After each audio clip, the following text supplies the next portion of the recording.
Gue mau cerita, 2 hari yang lalu gue tuh udah siap untuk panen stroberi. Jadi kalau misalnya kalian follow Instagram gue, kalau yang belum tolong di follow ya, Diara Natania.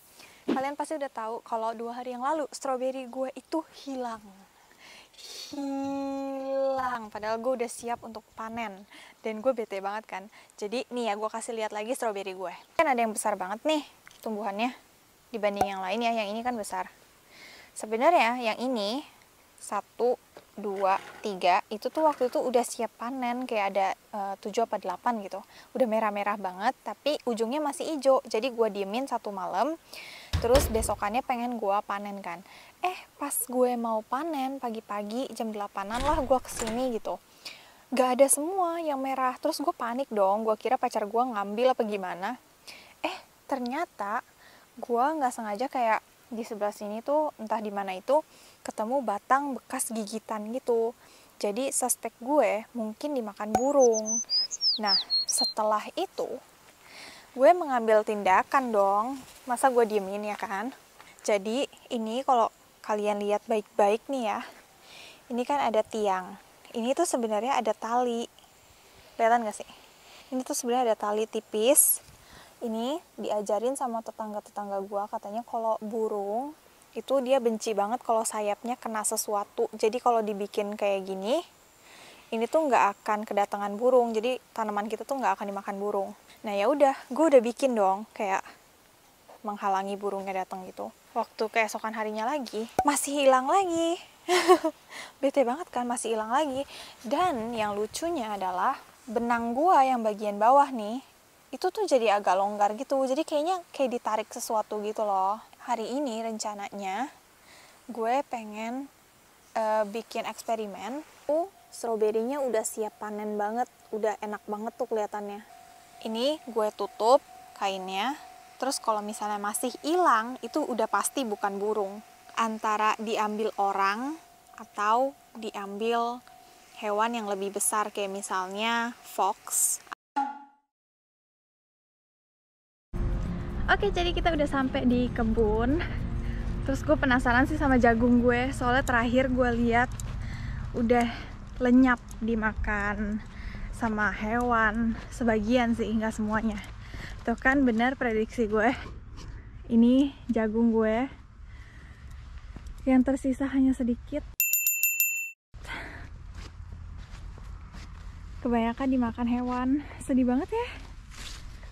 Tuh lihat deh, digigitin. Biasanya ini ulah rubah sih, rubah fox ya bahasa Inggrisnya.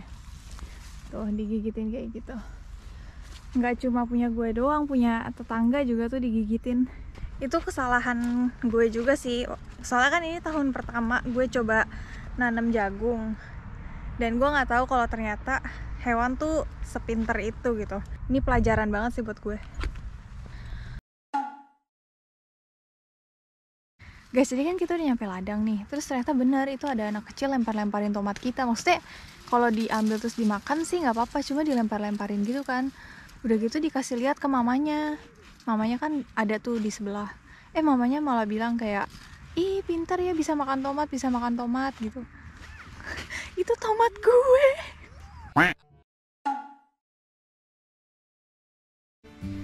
Di sini semuanya cabe.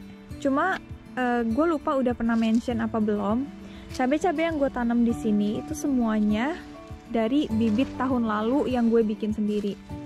Dan karena kalau bikin sendiri itu jadi nggak virus free, makanya banyak yang kena penyakit tuh, lihat. Banyak yang busuk. Jadi ini juga alasan kenapa gue tidak pernah merekomendasikan untuk kita memakai bibit dari supermarket untuk jual beli gitu ya, untuk diperjualbelikan. Kalau untuk makan sendiri it's okay, untuk perjualbelikan jangan, karena kalau misalnya kita perjualbelikan, bibit yang sudah kena virus kayak gini bakal tersebar di seluruh Indonesia dan pertanian Indonesia akan hancur. Jadi jangan. Lalu terakhir tomat gue yang di ujung sini juga udah tidak baik ya kondisinya. Sekali lagi karena hujan yang terlalu banyak jadi busuk. Jadi terong kita hari ini itu kelihatannya sehat-sehat aja, daunnya juga bagus. Terus yang di sebelah sini udah siap panen.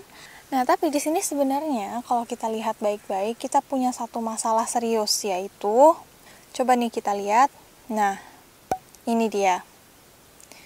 Bunga ini harusnya membuahkan hasil ya, tapi malah kayak jamuran gitu, terus mati. Nah, yang menyebabkan hal ini sebenarnya ada beberapa sih. Faktor pertama, misalnya kalian kurang kasih fertilizer.